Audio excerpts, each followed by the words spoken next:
Hello my friends, I'm in the Petite Venice, or Little Venice, a beautiful Pinterest quarter of the city of Colmar, one of the main centers of the wine producing region of Alsace in the northeast of France.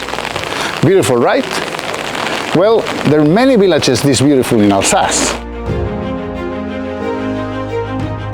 Between the Vosges Mountains and the Rhine River, Alsace is a land where history, culture and terroir converge in every glass. Known for its pure aromatic white wines, Riesling, Gewürztraminer and Pinot Gris among others, Alsace speaks to single grape varieties, crafted with clarity, often without oak, and always rooted in place. Protected from rain and blessed with sunlight, although not today, its steep slopes and mosaic of soils produce wines of precision and depth. This is a region shaped by shifting borders, yet unified by a deep winemaking tradition. Join us as we explore the vineyards, meet the producers, and discover the soul of Alsace.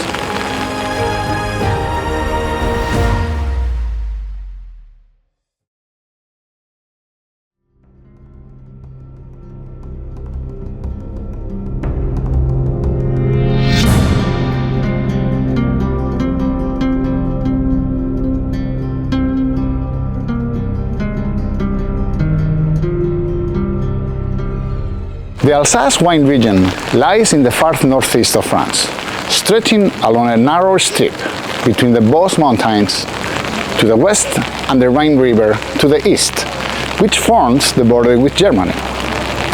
It runs broadly north to south for about 100 kilometers, from Strasbourg in the north to Mulhouse in the south, following what is known as the Route de Vin d'Alsace, or Route of Wine of Alsace.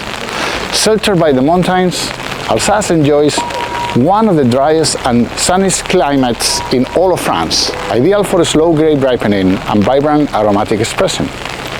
The region is divided into two main sub-areas. The Haute Rhine in the south, home to many of the most prestigious Grand Cru vineyards around towns like Colmar, Egelsheim and Turckheim. And the Basse Rhine in the north, where vineyards near Bar and Lau and Mosheim also produce high-quality wines, often on steeper, cooler slopes. The Rhine River, visible to the east, not only defines the border, but plays a key role in the region's historical trade and cultural identity.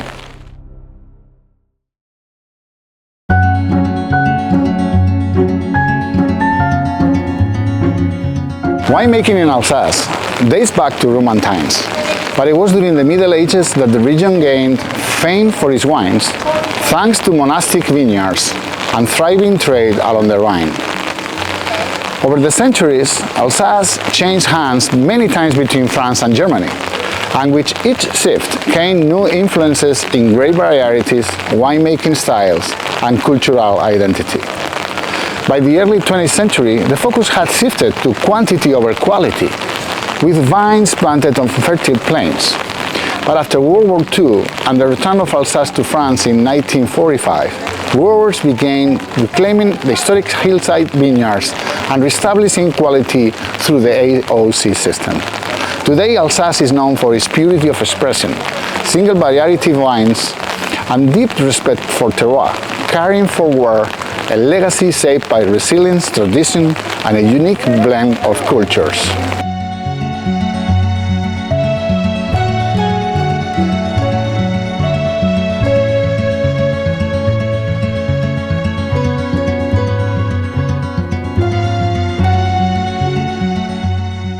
Well, I have the pleasure to be with Eddie Faller in his domain here in Alsace, in Kaiserberg, and it's a very historical place, and it's a pleasure to be with you here. How are you?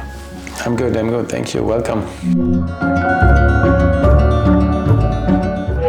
This domain has as long of a history as Alsace, mostly, right? Because you started, your family, well, not your family, but the monks, the Capuchins, I believe, started to elaborate wine in this same chateau, in the vineyards surrounding the chateau or the domain, like 400, 500, even 600 years ago, right?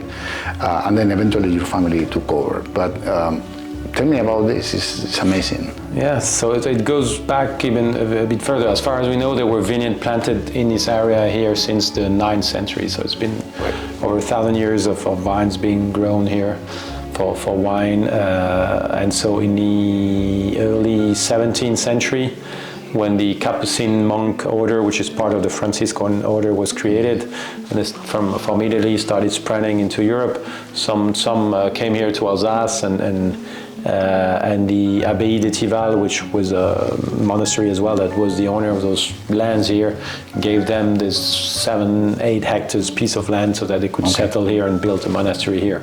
So they built this place here in the early 17th century. This is your state, but then wine elaboration in Alsace has been, it's very well known, it's been as long as your domain. What can you tell me about that? How it's been moving across the years? Well, like, you know, so Alsace has been moving back and forth from being German. Well, first, if you go back centuries, there was no real borders in Europe, and then we started having borders and fights, and so Alsace went from Prussia or Germany to France, back and forth, and obviously that's also changed a bit the markets, meaning we were selling the wines at some point in history. Most of Alsace wines were sold, were going east, you know, going up the Rhine River, and sold mostly in Germany, or what is now Germany, Belgium, Netherlands, a bit like most east and north. And then when it became French, it was sold more on the French side, on the going west. And so also the sales channel evolved, the style of the production. There were some centuries, sometimes in history, where when there was a lot of wars, typically the focus was more on quantity, because you needed to feed the soldiers. And at some other points in history, Alsace has been known to be one of the areas that focused on more quality guidelines and Grand Crus and planting vines on the hills. But that's so it was a pendulum effect, and has been, you know, going back and forth. Yes. The last time that passed from German to French hands, it was after the war. After the Second World War, 1945, I believe. Yes, right? yes. So Alsace became French again, which is what people here, if you ask them, they will tell you they are French. They feel French. Of course, the culture, when you have changed hands from so many times in history, the culture has to be a blend. But also the great varieties as well. You have some German varieties, and definitely the names of the villages. Oh yes, the names sound like Wi-Fi passwords, a lot of consonants, not a lot of vowels. So those names you have to, also through history for a long time, things were transmitted orally, there was no written records. Okay. And when all the notary public and the real estate books started to be formalized, that was a time when Alsace was on the German side. So that when they started, you know, recording all the family names, which was an invention. There was no family names 500 years ago. You were, you know, Joseph, the son of John or whatever, but there was no family name. And we started creating all the records and the family names back then. It was more German influence. Okay. And so those names stayed, as did the name of the village and the places. So the other thing that happened after the Second World War in 1948 is that Alsace joined the AOC system. So when it comes to wines, it's actually a good date, right? A crucial wine. And since then, you have been legislating the wine production in the area and starting to name some of your vineyards to be the best. They actually, all of them kind of lie on hillsides, and those are the Grand Crus. And you have 51 now, but you started with one at some point that happened to be the one that you have right here. Right in front. Yeah. And then we are now actually working on having the middle layer, which is yet not formalized in Alsace, like Burgundy, but at this point in Alsace, we only have the Grand Cru and the generic Alsace appellation. But a lot of the wineries, ourselves, and a lot of our friends and peers also have in their range a lot of lieu-dit or terroir wines that are good terroirs, hillside good terroir, but that are outside of the Grand Cru perimeters. Well, I'm in Turhem, inside the beautiful winery of domain Sint-Humbert, and I'm with Pierre-Emile Humbert. I assume that I have pronounced your name really terribly. Thank you for receiving us. How are you? Thank you to come in Alsace. Well, I really like to hear about the history of your domain. I know it comes from your grandparents, yes. But just let's start there. When it's did it start? It's very easy. My winery, my domain, comes from my grandparents when they married. Leonard Humbrecht married my grandmother Geneviève Zind, and they made the name of the winery, a domain with the two names, Zind, Humbrecht. Okay. There was a few Humbrecht wineries in Geberschwir, but they were based in Winsenheim, and now we are in Turkheim with this new cellar. The Zind side of the family brought the vineyards. Yes. And they asked the Humbert side of the family to do the wine, right? Yes. That's how it started. My great-grandfather Zind, Emil Zind, said to my grandfather, "You can marry my daughter, but if you want the vineyards, you need to be better than that." And he had to do a school in Germany named Geisenheim when he studied viticulture. And after he did a lot of internships around France to understand everything, the terroir, the wines, how to do wine. And so my grandfather basically started with 3 or 4 hectares back then, and now we have almost 38, almost 40 hectares of vineyards. Well, so that ran for a while with your grandparents, but then it moved into your father, right? Yes. Eventually, your father, who is actually very well known here, Olivier, in the area of Alsace, and I believe in France, in the winemaking world of France, because he was a pioneer on organic and biodynamic viticulture. My father transformed the winery the vineyards to become in organic and biodynamic farming to produce very more precise wine. Right. And now, almost 30 years of organic and biodynamic farming, we still like that. For me, nothing's changed because we want everything to be perfect. We hope so. It's the same wooden cask my grandfather used, in some new ones, of course. Right. Some older ones came from his cellar. So yeah. Some of these can be very old. I assume we'll talk about that later when we discuss winemaking, but I can see really old casks here. Well, some we don't know because it was second hand when we bought it. Yeah. But our German tonnelier says the few we changed because it was too old. He said it was the late 1800s, so 1882, 1875. Yeah, it's 150 years old minimum. Yes, yes.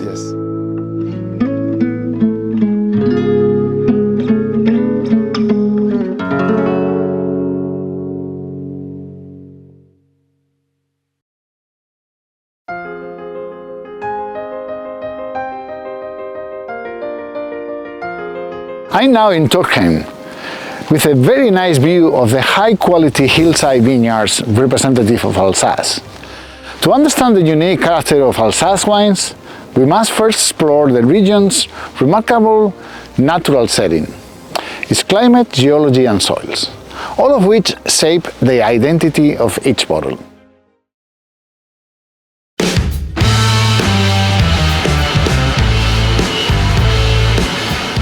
Alsace enjoys a unique and favorable climate for viticulture, one of the driest and sunniest in France.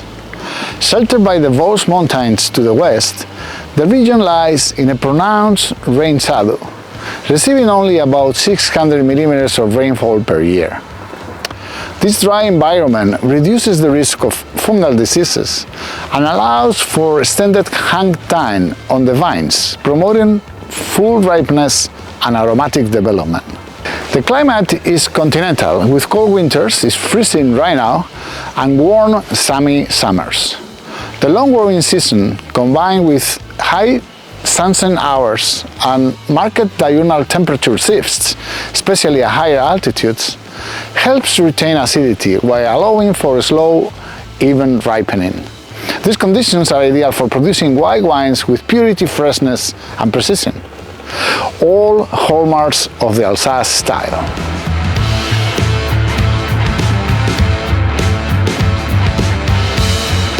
Eddie, well, we are here with a beautiful view of Kaiserberg and the little castle at the top, on top of one of your vineyards, Grand Cru.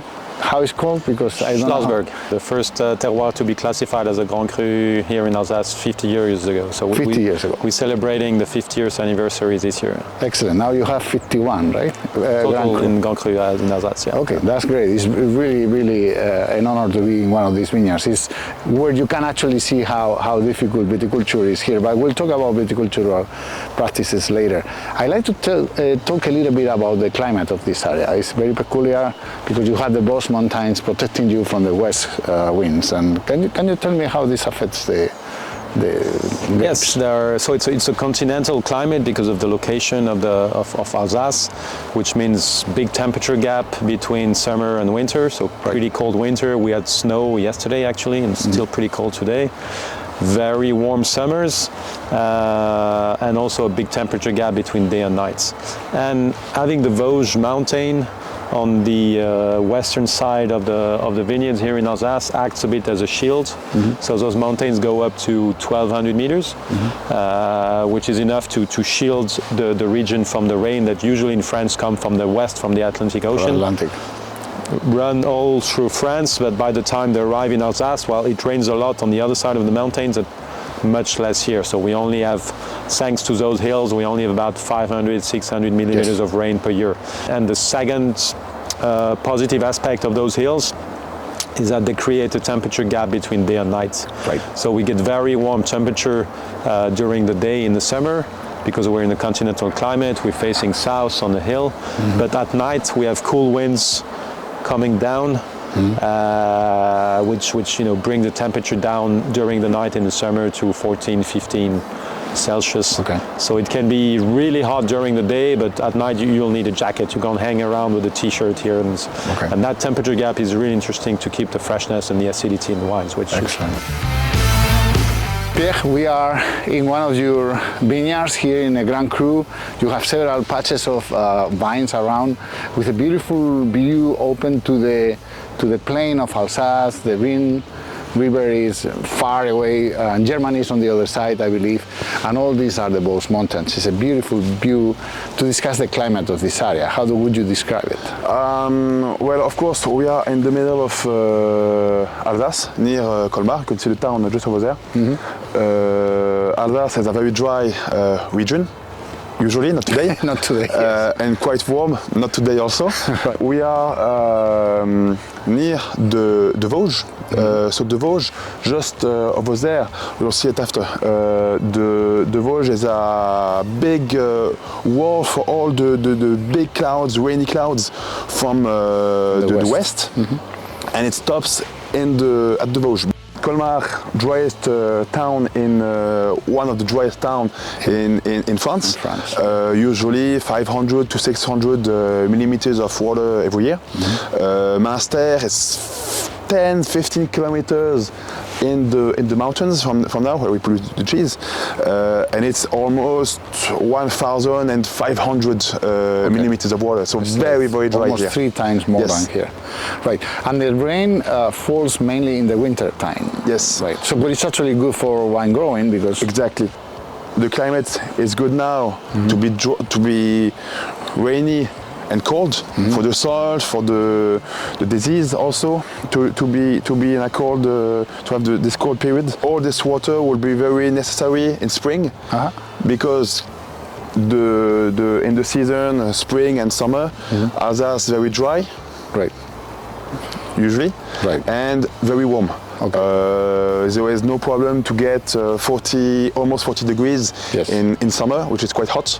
So the vineyards need the water at some point.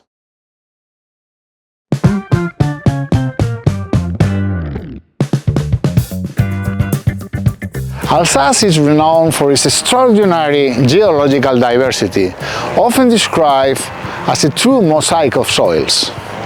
Over millions of years, tectonic shifts and erosion have created a complex patchwork of rock types across a relatively small area.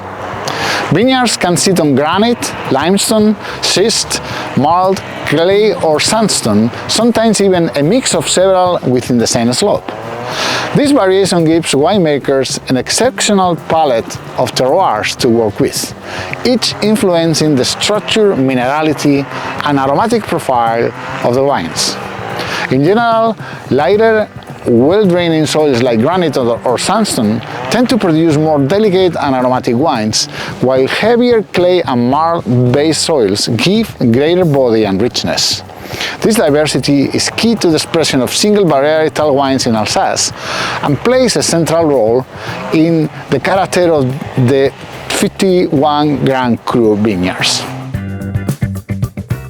I believe here you talk about a mosaic of soils because you have so many different little plots with different soils that, for example, you were telling me here that in this particular Grand Cru, Riesling is perfect because of granite, and if you move like 200 meters away, then you'll find more limestone. And this is all about this geological history of the area. Can you tell me a little bit? Yes. So what happened in Alsace, there used to be a sea here for a long time. If we go back 400, 500 million years ago, there was a sea in all the Alsace plain. And then eventually, when at the very end of the formation of the continents, when the Alps mountain range surged, there was sort of a carpet pulling effect, so it sort of pulled the carpet, and the Alsace region collapsed. And it created what we call a collapse system, with the Vosges mountain on the west side and the Black Forest on the east side, which are actually twin mountains. And obviously after that, there was a few hundred millions of years of erosion that played differently. The steeper the slope, the more erosion, less steep, less erosion. So here on the Schlossberg, because it's pretty steep, there was more erosion. So all the limestone layers that were deposited when there was a sea here got washed down. Whereas if you go a few hundred meters further east, the slopes are much softer, and the all different marl or limestone or clay layers actually stayed. And then so all this erosion game of a bit more erosion, a bit less, more steep, less steep, more wind, less wind, more rain, less rain, creates basically expose different layers at different places. And you can indeed sometimes walk from one vineyard to just 100 meters, 200 meters away, and you will move from granite to sandstone or granite to slate or limestone or marl. And this is quite unique. I don't think there's any wine region in the world that has such a diversity of terroirs and geology. And then this actually perhaps speaks about the different varieties that grow well and adapt well to this area, like Riesling to granite, but then you were saying before Gewürztraminer with on limestone. limestone. So over centuries, over time, obviously the wine growers decided to produce certain grape varieties over others in different locations.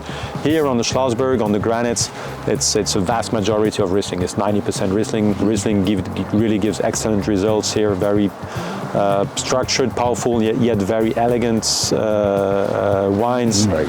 Other grape varieties like Pinot Gris and Gewürztraminer you'll typically find more on limestone because those are grape varieties with a bit less acidity that tend to be a bit more bigger, more powerful, sometimes a bit fat, and on limestone they retain good level of balance and freshness. I see a little bit of sand here. Yes. And what is this soil in particular here in this Grand Cru? This Grand Cru brand, we are in the lieu-dit Steinglitz. It means the lightning of the stone, the lieu-dit, Grand Cru brand. Well, this place typically is one of the hottest in Alsace. Okay. Because we are directly south for the sun in summer. Okay. So we have a very good maturity, and this soil, very sandy, granitic soil. And we say in France granite with a deux mica, with two mica, the composite of the granite, which is very interesting because it's a granite, which is the main works after the earth. If you can find some earth, right. It's very fractionable, so the roots can go through and get minerality. Okay. Also, the water would be easier drain, to go down. Yes, draining exactly. down. Exactly. Okay. That's why it's also a spot very dry. Okay. Water is never a problem here.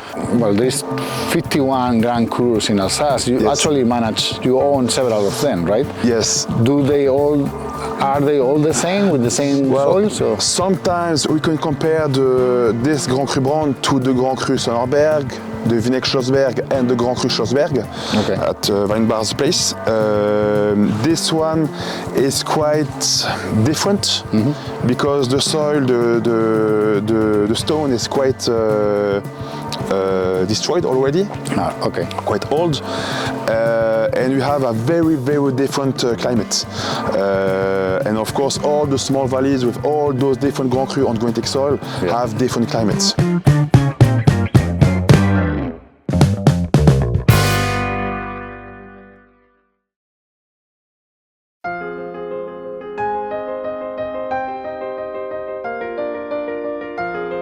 I'm now in the hillside vineyards of Kaiserberg, literally inside the Vosges Mountains. With its ideal climate and diverse soils, Alsace has become a region where viticulture thrives, centered on a distinctive set of grape varieties and practices that reflect both tradition and the pursuit of purity in expression. Let's now look into this.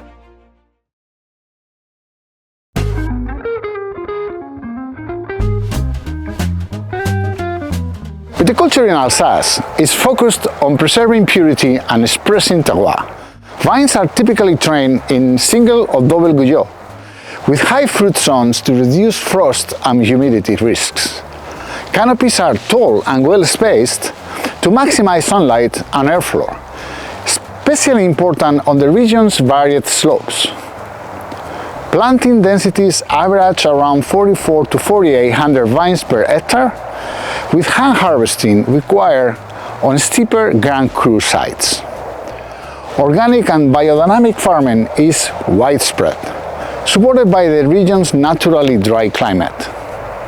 A long harvest season from early September all the way to late October allows precise picking for styles ranging from dry to late harvest and bottle-sized wines. So here in the Schlossberg, as in general for all of our vineyards, we've been working organically and biodynamically for 25 years now, and really trying to manage every single vineyard's in the way we think will be best to achieve the right balance. Right. Which means we might not work the same way here than we do further east on limestone or down on the valley, because the amount of nutrients, water, sun, etc. are different. So the way we'll manage the cover crop, the pruning, the trellising, etc. can be quite different. Okay. So you see typically here on the granites, now it's a winter, so we'll see a lot of cover crop. It's very green. Now if you come here in the summer, we'll do a lot of weed whacking, a lot of plowing, and tilling to keep just a little bit of weed, but to keep it really under control to avoid too much competition, because it's quite dry here, so you don't want the cover crop, the weeds, to suck up the little water that you have. Right. On the other hand, on limestone, on the valley floor, we'll leave more cover crop during the summer, the growing season, to create a bit more competition, because you want the vine to be a bit stressed, but not too much. So you want a little bit of competition from the weeds so that the roots go down and the yields are not too high. Right. You don't want them to be overstressed. You don't want them to burn out, basically. So you really need to find the right balance in terms of competition. Excellent. I also see the trellis vineyard pretty tall and very spaced. Is this just for a reason? It's quite typical in Alsace. We have been having tall vines for centuries.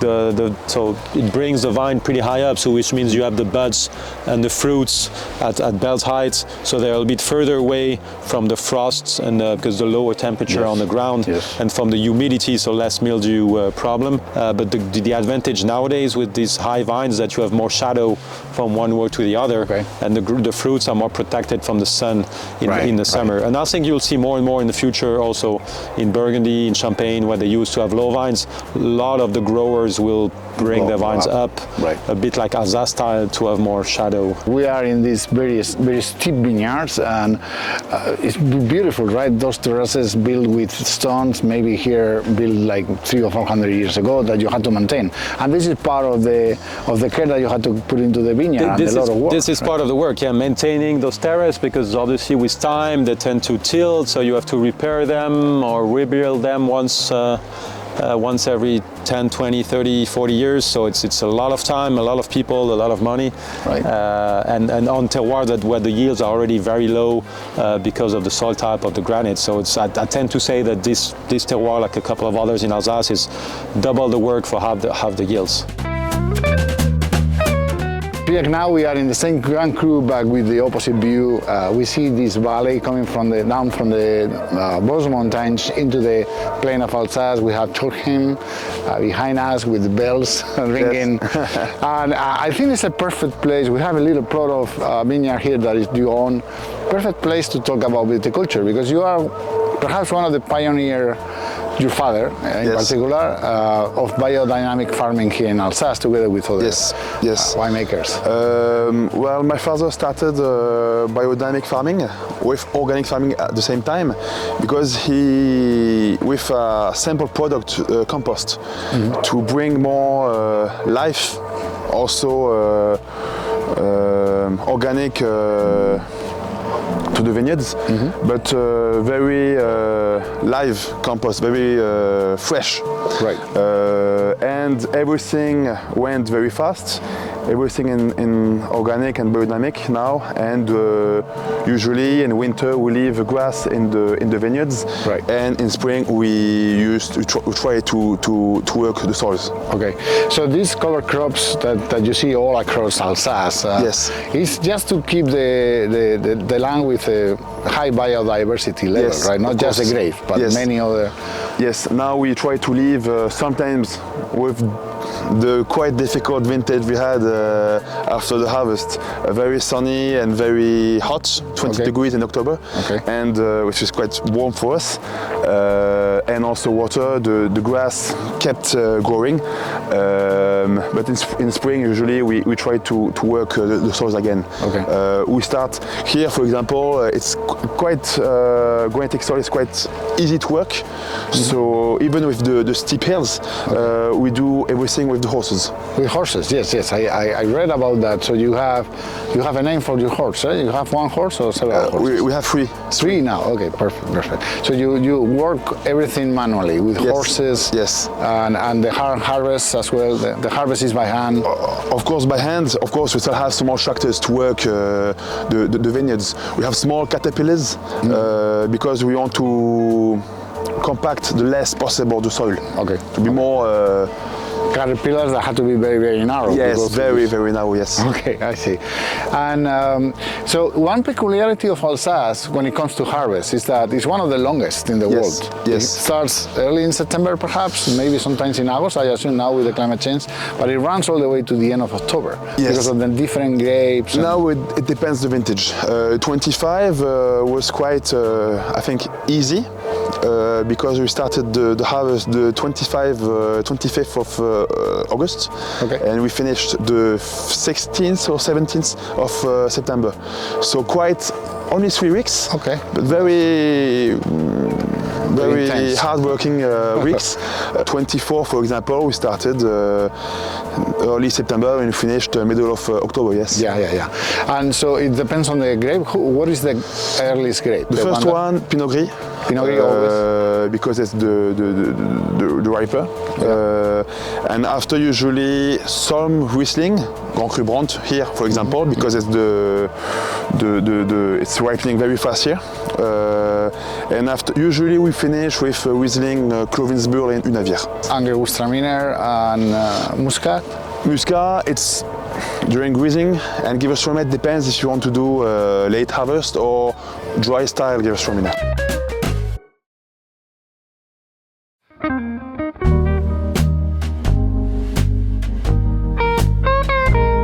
Alsace is best known for its aromatic white grape varieties, led by Riesling, prized for its purity, high acidity, and ability to reflect terroir, Gewürztraminer, intensely perfumed with notes of lychee, rose, and spice, and Pinot Gris, which produces rich, full-body wines with a signature oily texture and aging potential. These three, along Muscat, make up the region's 4 noble varieties, the only ones permitted in the Grand Cru and late harvest wines.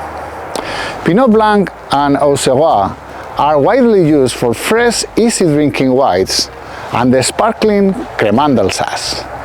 While Pinot Noir, the region's only red grape, has seen a rise in quality in recent years.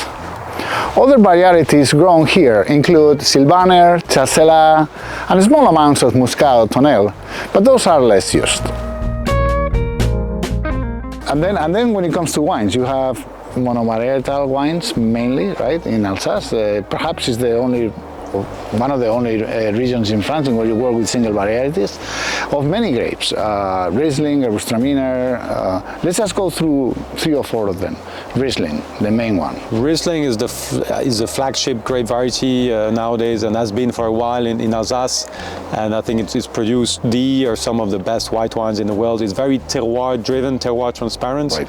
So from a granite Riesling to a limestone Riesling or slate Riesling, farmed the same way with the same wine making. Even people that are not experts in wine tasting will taste a strong difference. So it really expresses the terroir a lot more than some of the other grape varieties. Like Gewürztraminer, for example, is different in the sense that of many flavory and stylish. More aromatic, richer profile, of course, in the Gewürztraminer. So it's you won't feel you'll get it, of course, in terms of balance and mouthfeel, but the terroir won't be so influential in Pinot Gris and Gewürztraminer as they are in the Riesling. Now, when it comes to Pinot Gris and Gewürztraminer, we tend to think they give better results on limestone. You get more balance. It's more powerful, but you'll get more balance, more freshness for those grape varieties on limestone. Got it. Well, one of my favorite grapes, particularly from this region, is Pinot Gris.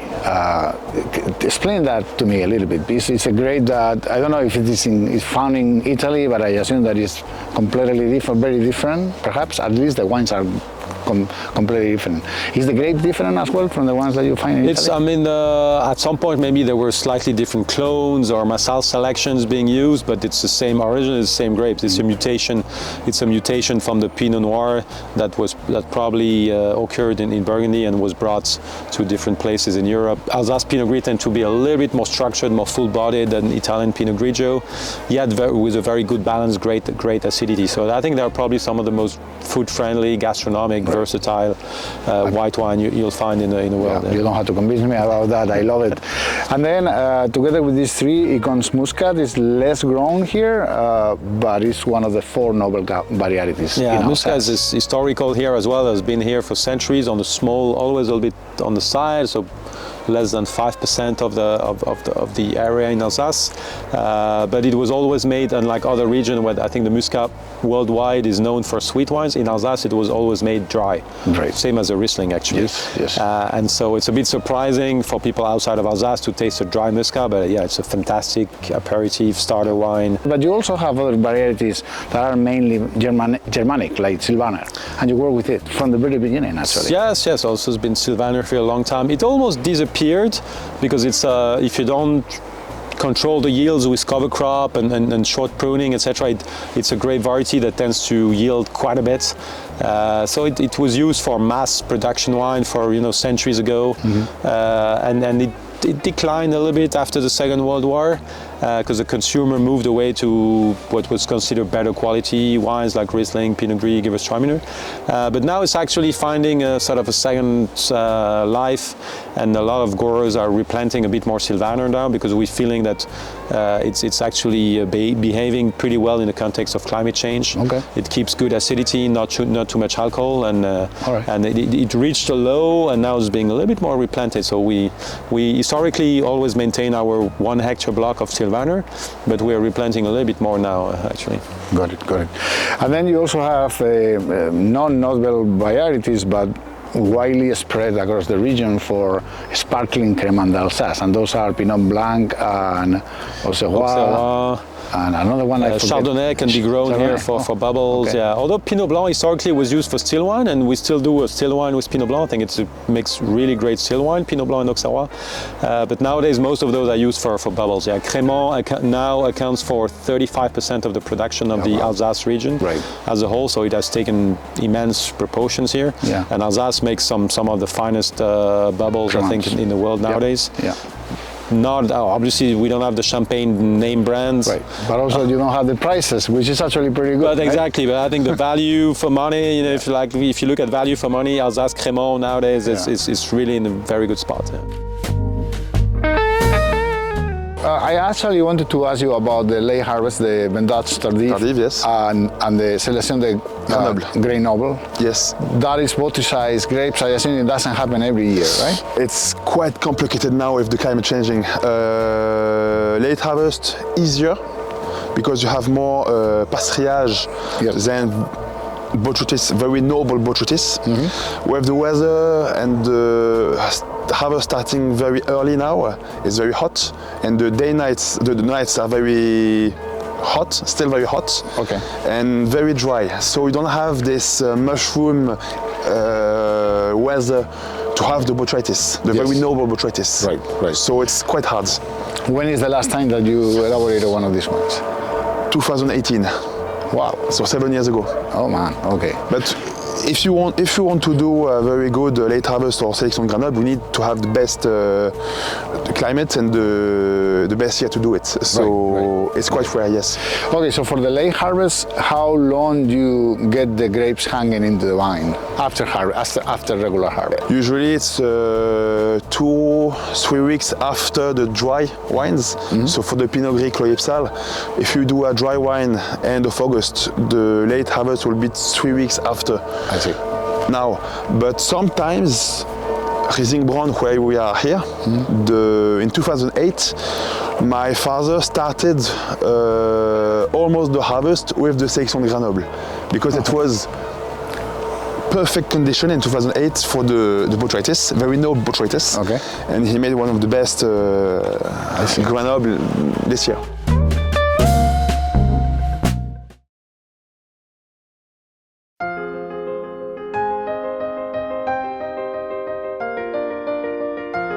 I am now in Turgen, another beautiful town in the hills of the mountains. What better place to present the section where we talk to local winemakers about their wine elaboration practices. Well, winemaking in Alsace emphasizes clarity, varietal purity, and minimal intervention. Most wines are made from a single grape variety and are typically fermented and aged in neutral vessels, traditionally large oak casks, to preserve primary fruit character and terroir expression. Fermentations are often slow and cool, especially for aromatic varieties like Riesling and Muscat, to retain freshness and aroma. Lees aging is common, but usually without stirring, maintaining purity rather than adding creaminess. Use of new oak is rare, keeping the focus on the grape and site. For richer varieties like Gewürztraminer or Pinot Gris, slightly warmer fermentation temperatures may be used to ensure balance and complete fermentation. Alsace's long harvest window allows for a wide range of styles, from dry to sweet, including Vendange Tardive and Sélection de Grain Noble, made from late harvest or bottle-sized grapes, always from noble varieties.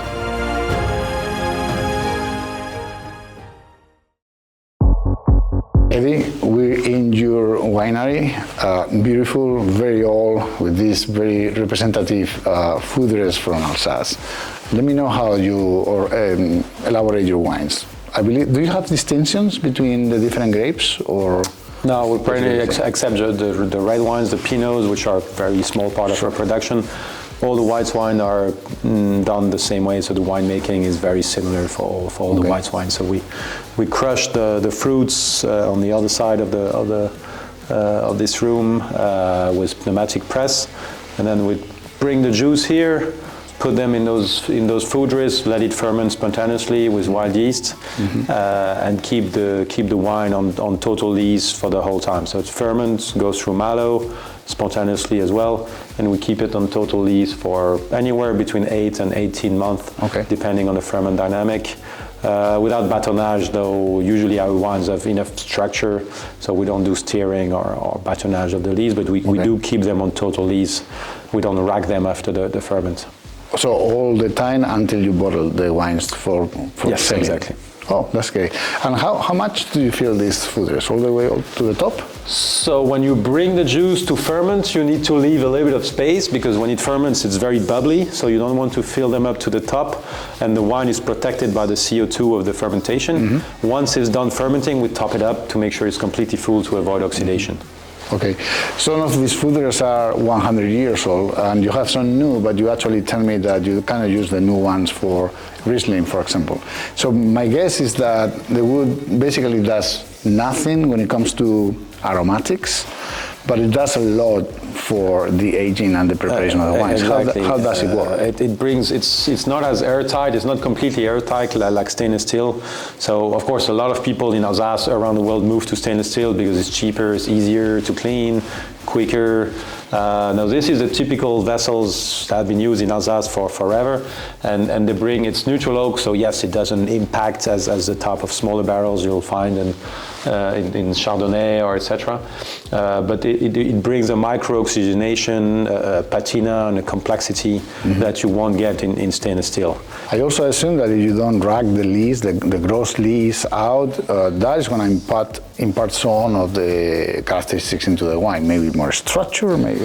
Yeah, although we don't steer, but the fact that it stays on the lees the whole time, it brings a little bit more structure, more fat, more complexity to the wine, and it protects it against oxidation as well. Yeah. Okay. Now, I don't know how far in time these fooders go back in history, because the history of wine elaboration in this area it comes from the Capuchins, right? And for 500 years ago, even that, all the way back to the Romans. Do you know when the fooders started to be used here? For sure, at least 6-7 centuries. Okay.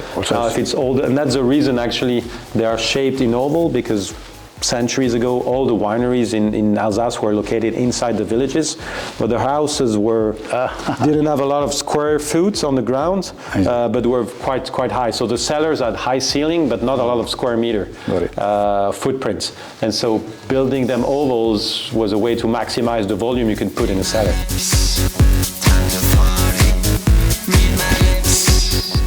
Oh, well, so we are in your cellar, beautiful cellar, very, very large wooden casks, come from many, many years ago. And here's where you elaborate your white wines, right? How do you do that? First, we have to do the best grapes possible. We harvest them by hand, only by hand, to select what we want. It goes in the press, and we're trying to work with the press to be the more comfortable for the grapes. So no stress for them. It means very long and very gentle pressing. Right. We press everything. The juice is decanted afterwards during 12 hours. Okay. And after it goes by pumping, of course, in those foudre, and then the fermentation starts spontaneously. Right. It ferments. As you can hear, some bubbles are still fermenting. Sometimes it's very long, some are very fast, and usually some wines, the basic wine are 12 months in the cask, and the Grand Cru and Ledi and other wine also almost 18 months of age. Wow. That's a long aging for whites. Yes. Right. And then they stay in contact with the lees for all the time, right? You don't rack the wines. We only do racking, the possible, the longest time on the lees is better, and we try, if we have to do some racking, only in spring the year after the malolactics, after tasting, after everything. Okay.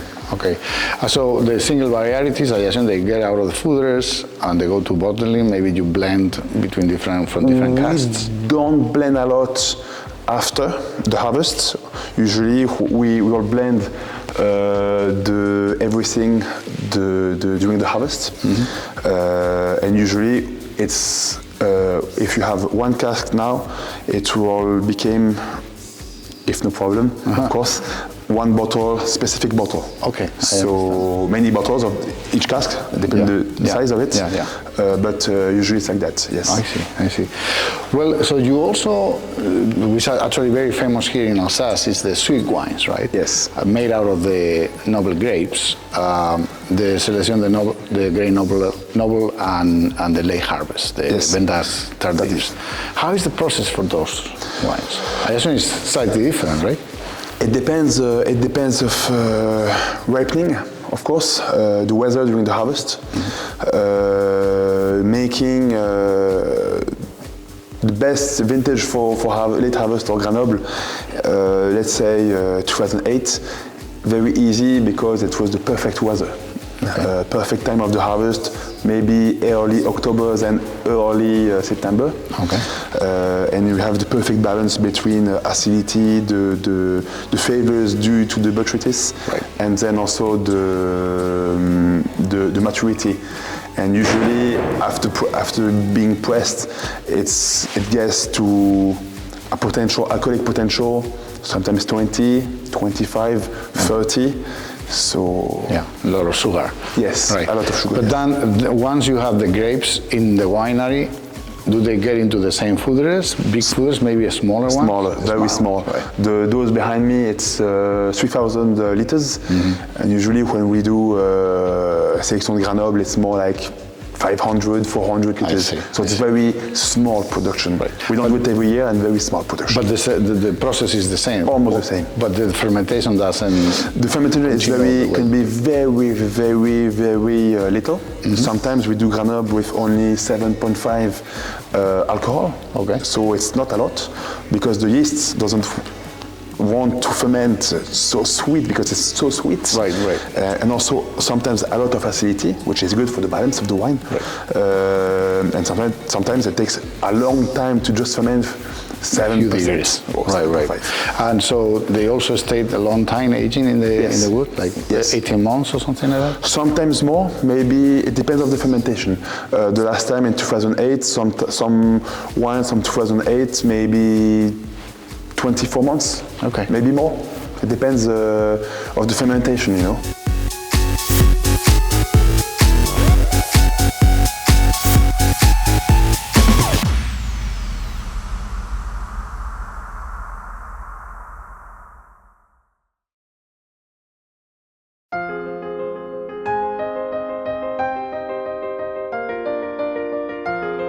To truly understand the soul of Alsace wines, we turn to the people behind them.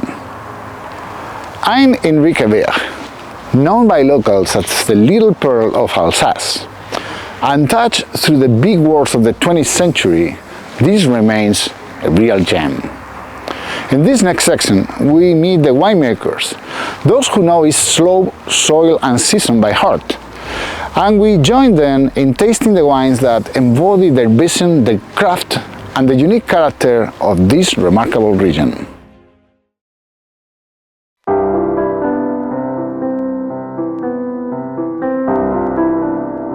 All right, well now we are going to try a couple of your wines, fantastic wines, I'm sure about it. I've actually tried one of them already. A Gewürztraminer and a Riesling. One Riesling, one Gewürztraminer, yeah. And so we'll start with the Riesling Grand Cru Schlossberg, which is a bit our flagship Riesling. We are the largest owner of vineyards on the Grand Cru Schlossberg, where we were before up there on the granite. First Grand Cru to be classified here in Alsace 50 years ago, 50th anniversary this year. Great terroir for Riesling, structured, but yeah, very elegant. I always say this bit citrus with a pinch of salt. It's typically very salty, a lot of saltiness in those wines. So this is a 23 vintage, which was warm but not too warm, quite a balanced vintage. Structured, but yeah, nice acidity, quite fresh. Yeah, very citrusy lemon, like candied lemon. It's quite mineral. Yeah, it's vertical and yeah, it's citrusy, but also it has a green side of it. I don't know what kind of, how would you describe it in the mouth? Yeah, it's very well, quite linear. The granite usually keeps the Rieslings very well sort of focused, you know, in the mouth. It's not as wide as you'd get on limestone. It's very focused, and the acidity is more on the tip of the tongue. Keeps the wine very elegant. Well, so from Riesling we move into Gewürztraminer. So next one, Gewürztraminer, Trait du Loup, which means the wolf's vines. It's the name of the terroir of the vineyard that is between the winery here going up to the village on the sandy, what we call arène granitique, so sands resulting from the erosion of the granites around. It's just slightly off-dry Gewürz. Gewürztraminer is the only grape variety that we don't work fully dry. So there's a little bit of residual sugar, but only 10 grams per liter, so it's just slightly off-dry. And with the aromatics of the Gewürz, so it's not yet, we're trying to work it that it's not too much in your face, because otherwise Gewürz can be a little bit too much, so this is still very subtle, very balanced. Right. And then this sort of balance make it very interesting for a little bit of spice, a little bit of wasabi, horseradish, you know, when you have dishes with just that little kick. Or smoked fish, smoky flavors can typically tend to work very well. Well, you're right. It's a little sweet, but not that much. Just that little touch of sweetness. The beginning of the palate is a bit round, but then the finish is quite dry, so it's still very fresh. Okay. Well, so this is one of your terroir wines. I don't think we have touched this, but you have the Grand Cru, that is kind of the best vineyards. Then you have the terroir, and where you want to express the different terroirs around the region that you work with. And then below that you have the generic cuvées, right? And those are kind of easy drinking wine for all times. And for yes, mostly from the flatland around the winery here. So more sandy soil, and wines are what you would call porch pounders down in Texas. Like easy drinking, or what we call vin soif, so thirst wines here. So which is also needed. And wine is also about having fun, socializing. Yes, yes. It doesn't have to be intellectual and super terroir driven all the time. Absolutely, yeah. And having also some easy drinking entry level wine, I think is important too. Well, I also think that this is very easy to drink as well. So, well, Eddie, thank you very much for all your time and for all the explanations. It's been a real pleasure for me to visit your domain and the area. Cheers. Thank you very much. Cheers.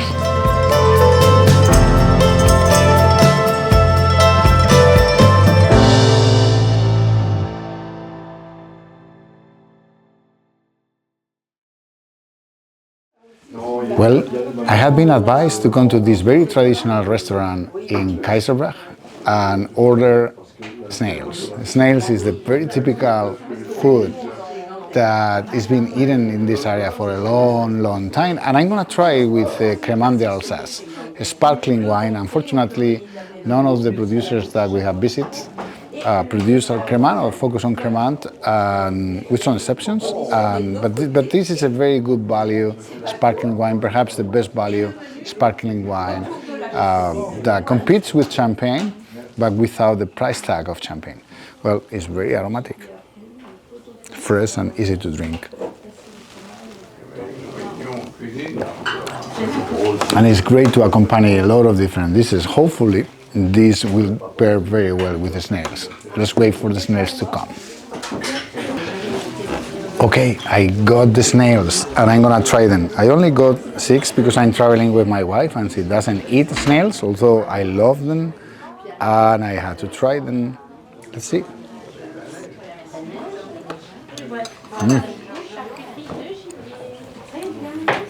It's so good.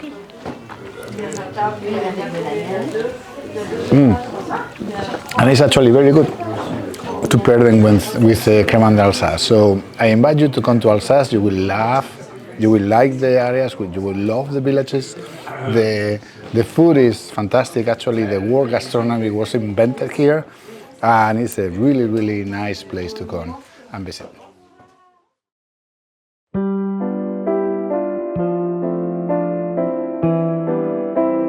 Well, the time has come to try a couple of your wines, and we have a Grand Cru Riesling here. Yes. And then we also have a super sweet Pinot Gris. Yes, exactly. Okay, well, we'll maybe start with the... We start with the Riesling Grand Cru. It's the Riesling Grand Cru Rangon. It's on volcanic soil to present this wine. It's the dream of my grandfather. Okay. My grandfather, when he was in 68, my grandfather was already taking by hand my father, 5 years old. Okay. There was a picture. Yes.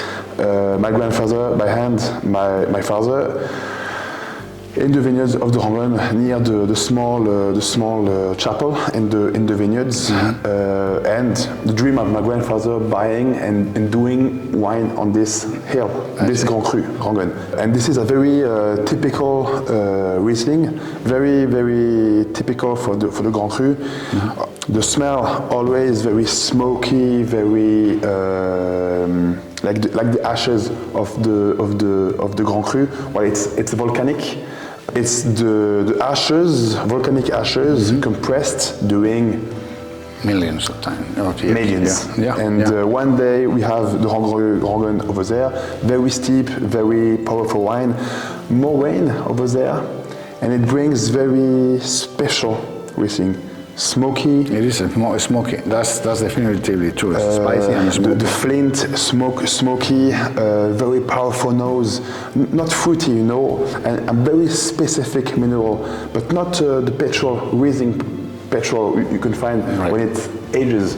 Less acidity than some other vineyards like limestone and clay vineyards. Less acidity, but a lot of power. More tannins. Yeah. Lemon, and after when it ages, more mineral, more concentrate. I see. It changed a lot during the élevage in the bottle. Okay, fantastic. Well, I like to try the sweet wine as well. I hate to throw this one away. No problem. It's so good.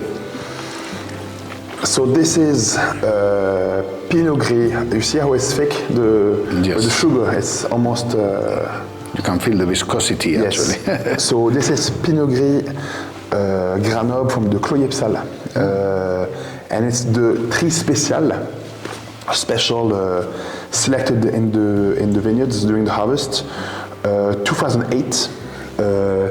So it has some botrytis here. Yes, because I can feel this orange peel aroma. We picked here only the more botrytis grapes of the vineyard, and it made the wine. I think it's 4.5 degrees alcohol, so it's very super concentrate. Here the yield is very low. Yeah. It makes a very interesting wine. Well, aromatically is really powerful. I get this bitter aroma from the orange peel kind of flavors, right, and this funkiness from the botrytis, and I really love these aromatics. The color here is very dark, very dark. Comes from a very special botrytis, which gets the color to change quite fast. It's not oxidation. This wine, I think it's not capable to be paired with food. I think you need to taste this wine after the meal, before digestive, before coffee, just to understand the wine and to, because I don't think anything possible will pair with it. So yeah, I require some contemplation to really appreciate this wine. I agree with you. Maybe with a good read and a good book. Yes, yes, by the side. Well, Pierre, this has been amazing. These wines are fantastic. We have a few others to taste, but out of camera. And really, pleased to have come to visit your winery and hear about your stories. Thank you very much for receiving us. Merci beaucoup. Cheers. Cheers.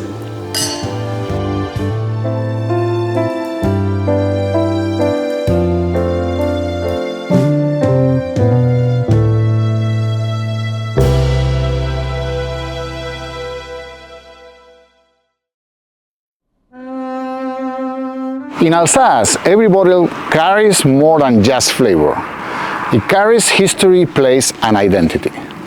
From the sunlit slopes protected by the Vosges Mountains to hands of winemakers who balance tradition with innovation, this region offers a singular expression of purity, elegance, and diversity.